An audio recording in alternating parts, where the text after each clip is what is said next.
Bom dia, meu nome é Anderson, vou falar um pouquinho sobre os desafios do ensino da matemática no Brasil, uma coisa bem tranquila, né? Mas explicar um pouco sobre a demanda do ensino de matemática no Brasil, quais são os nossos índices e o que a gente pode fazer para mudar um pouco da nossa realidade, né? Apresentando um pouquinho sobre mim, então, trabalho no Instituto Educacional Crescer, na cidade de Campinas, cuido da parte pedagógica lá, né?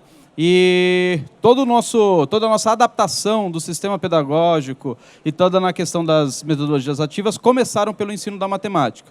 Nós começamos pela matemática, entendendo as demandas, e hoje os benefícios que a gente conseguiu na matemática têm se expandido para as demais disciplinas, né? Antes de identificar e falar sobre o que a gente tem que mudar, primeiro a gente tem que entender se realmente existe um problema no ensino de matemática no Brasil. Para isso, a gente vai usar um pouco do conceito do PISA, né? Explicando bem rapidamente, o PISA é uma avaliação internacional que avalia os alunos na matemática em 6 níveis, né? No qual os 2 primeiros níveis identifica se o aluno tem o mínimo do mínimo da noção de compreensão de texto e aplicação das operações básicas da matemática. A gente pode dizer que se o aluno atinge apenas o nível 2, ele tem um certo nível de analfabetismo funcional na matemática, onde ele só sabe repetir informação. O nível 3 e o nível 4 já existe um pouco de ação do indivíduo, onde ele consegue colocar a sua lógica e atribuir as suas atividades. E o nível 5 e 6, daí sim um nível mais avançado, normalmente necessitado em áreas de tecnologia e profissões que demandam desse conhecimento. E o Brasil está assim. Veja que eu não tinha nível 0 lá. E 43% do Brasil sai do ensino médio com nível 0 em matemática. Analfabetos completos em matemática. E os números vão evoluindo, 26% para nível 1, 17% para nível 2. Então a gente pode dizer que a gente tem mais de 80% dos alunos saindo do ensino médio no Brasil com um certo nível de analfabetismo na matemática. O que é alarmante. Se for pensar os alunos que saem do ensino médio com habilidade no nível 5 e 6, que é a demanda de áreas de tecnologia, a gente não tem quase 1%. Ali o arredondamento vai somar 1%, mas dá um pouquinho menos. Então, esse é o problema real do Brasil. Então, sim, nós temos um problema e um problema muito grave. O problema não é só na matemática. Os números de língua portuguesa, ciências da natureza e ciências humanas também são alarmantes, mas senão eu precisaria de uma hora para falar de todos. Então, hoje a gente vai focar em matemática, né? Tá, uma vez que a gente entende que nós temos um problema, qual é realmente o problema? E a tese que eu vim defender aqui é um ciclo que nós temos hoje, um ciclo negativo no ensino da matemática. Tudo começa numa formação incompleta do profissional de educação, o pedagogo, né? E aqui, se tem algum pedagogo, não estou falando mal de você, estou falando mal da universidade ou do currículo que você passou.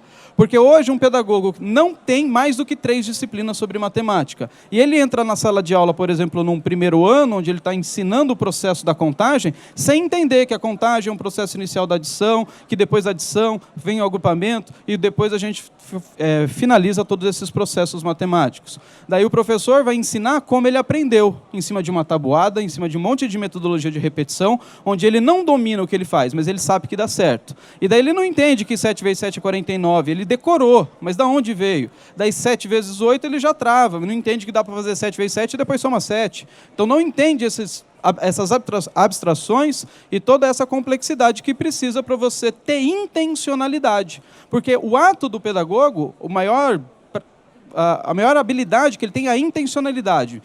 Ter uma ação que tem uma intenção para um aprendizado. Quando eu não tenho intencionalidade, eu só repito uma ação. Por quê? Porque está na apostila, porque Deus quis, né? Não se discute a matemática. Depois, a gente, por conta disso, essa repetibilidade de técnicas, a gente só foca na técnica.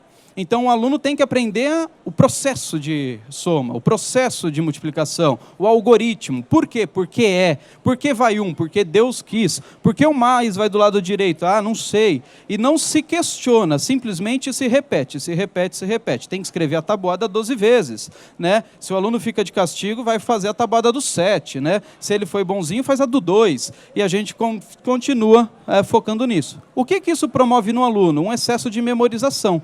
Ele só sabe repetir. Ele não tem o princípio lógico, o princípio ativo de entender uma informação, tratar essa informação e propor uma solução, né? E daí ele manipula sem contexto. Daí aqueles exercícios de escola que a gente vê. Joãozinho foi na feira e comprou 50 melancias.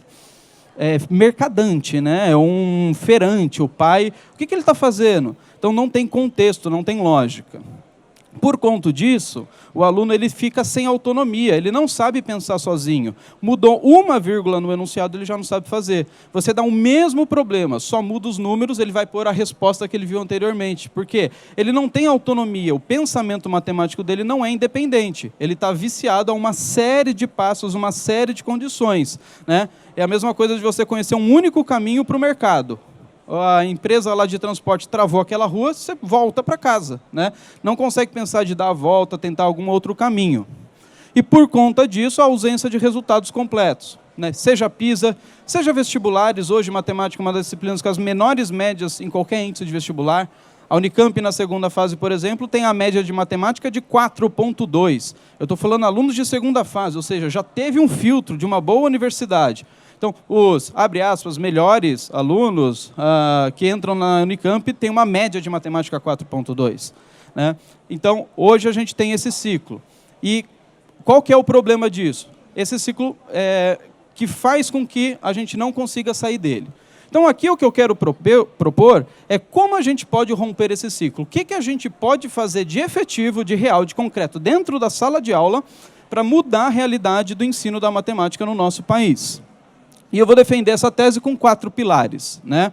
A matemática, em qualquer momento, ela tem que estar baseada nesses 4 pilares. Ela precisa ter o fazer, o aprender, o pensar e o resolver, né? Então, o fazer, eu preciso de aulas práticas, aulas manipulativas, aula onde o aluno tenha interesse, aula onde o aluno seja participante da aula, não simplesmente um banho de conhecimento de um senhor catedrático, mas que ele possa manipular essas informações, né? Então, materiais manipulativos, salas diferentes, que integrem o aluno e façam com que ele volte a gostar de matemática, né? Então, o primeiro passo é esse fazer. O fazer é muito importante, que ele trabalha com a motivação do aluno. Ele começa a querer participar da aula de matemática. Depois o aprender. E aqui o aprender é muito importante, a gente trabalhar o conceito antes da técnica. Nós estamos ensinando primeiro a técnica e depois entende o conceito. Não, eu primeiro preciso entender para que ele precisa aquilo, da onde veio, e depois formaliza. Então para de querer ficar sistematizando velocidade de conta. Isso lá no médio, na faculdade talvez ele vai desenvolver pela prática. Mas não, fica fazendo o aluno repetir 10 vezes a mesma conta, né? Então, dá contexto, tem que trazer utilidade, para que serve.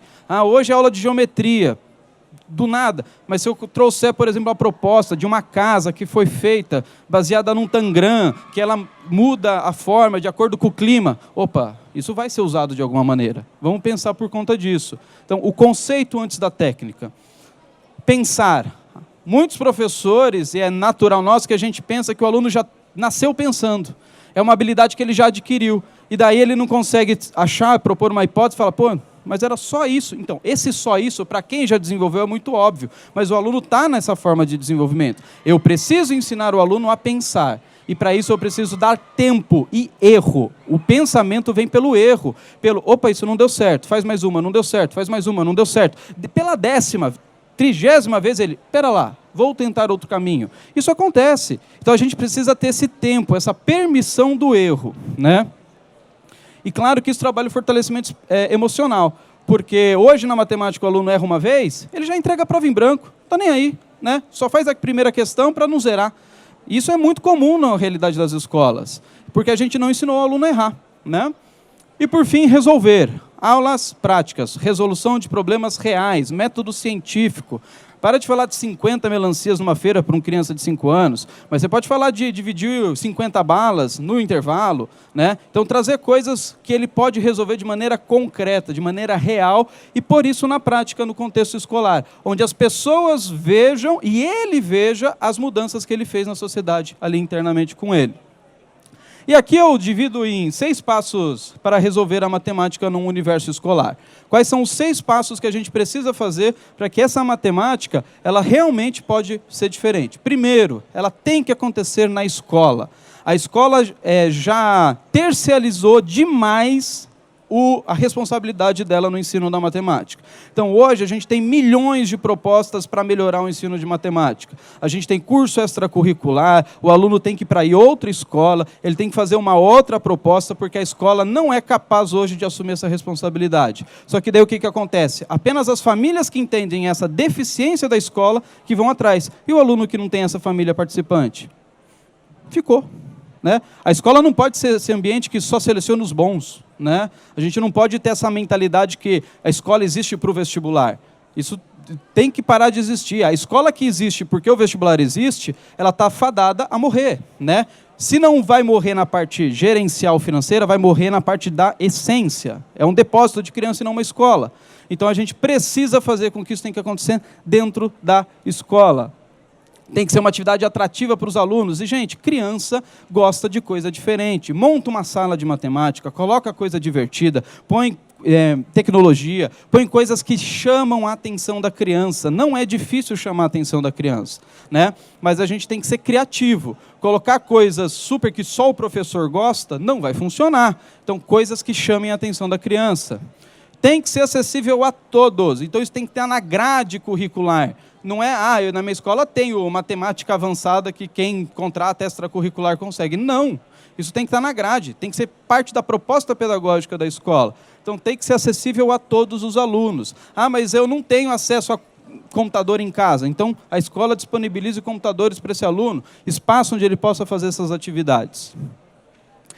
Trabalhar com problemas abertos, né? Isso é uma das maiores ferramentas que a gente tem na matemática. A gente fica falando 2 mais 2 é 4, 2 mais 2 é 4. Muda a pergunta, quanto que é 4?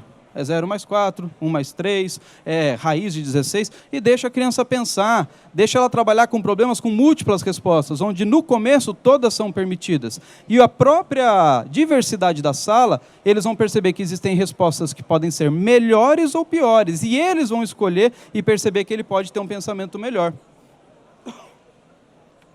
A lógica é mais importante que o conteúdo na matemática. Isso é uma das coisas que a gente hoje está ignorando. O professor quer ensinar números complexos, forma geométrica de qualquer maneira, mas o aluno não consegue pensar sobre um sistema de rotação. Ele não consegue entender o que acontece se eu fizer um giro, por exemplo, numa esfera que continua a mesma simetria. Então, ele aprende, só que ele não sabe aplicar, ele não pensa. E, gente, eu fiz, por exemplo, minha formação inicial em engenharia. Eu vou falar para você que, na parte mecânica, né, que eu fiz engenharia mecânica, números complexos não foi uma coisa que eu usei. Faz assim, puxar na memória, assim, de maneira real, não usei. Mas o que a lógica de aprender números complexos me ensinou, isso eu usei bastante. Né? A questão da mudança de percepção, a questão de mudar a forma algébrica da escrita de um número para possibilitar outras operações. E daí a gente tem que focar nessa lógica. Né? Porque conteúdo, o mercado ensina. Né? Eu tive a experiência de, por exemplo, trabalhar, antes de entrar no mundo da educação, na Pirelli, eu trabalhei com compostos de borracha. Eu não aprendi isso na faculdade. Tudo que eu aprendi numa empresa. Né? Ou seja, o conteúdo em si, o mercado vai ensinar, mas a capacidade de pensar, de articular e resolver problemas, isso a escola precisa ensinar. Então, a lógica é mais importante que o conteúdo. Como a gente está avaliando lógica na escola? Não está. Né? A gente avalia conteúdo. A gente não avalia habilidades e competências. E tem que ser divertido. Parar com essa mania que matemática é uma coisa chata, é uma coisa que o pessoal acha que foi a disciplina que veio para acabar com a sua vida e deixar o seu boletim vermelho. Não é. Né? A matemática pode ser desafiadora e ela pode ser divertida. Então, mudar essa cultura com os pais e com a própria escola, principalmente séries iniciais, Educação Infantil e Fundamental 1. Porque, para a maioria dos professores, eu sugiro fazer uma pesquisa com os professores profissionais na instituição de ensino. Qual é a matéria que os professores da Educação Infantil e Fundamental 1 mais gostam e quais eles menos gostam? Matemática, pelo menos na minha instituição, ganhou por 5 anos seguidos. Né? Hoje já mudou um pouco essa realidade. E falando um pouco sobre o que nós estamos fazendo na nossa instituição, hoje a gente tem trabalhado com algumas ferramentas que nos ajudam a fazer com que essas metodologias aconteçam. Aqui a gente trabalha com algumas soluções online para o aluno, na questão de que ele pode ter acesso a mais informação, que ele não dependa da cátedra do professor, do conhecimento absoluto do professor, mas que ele saiba onde ir atrás de conhecimento. Então, ferramentas gratuitas como o Khan Academy, que são ferramentas excelentes para isso, né?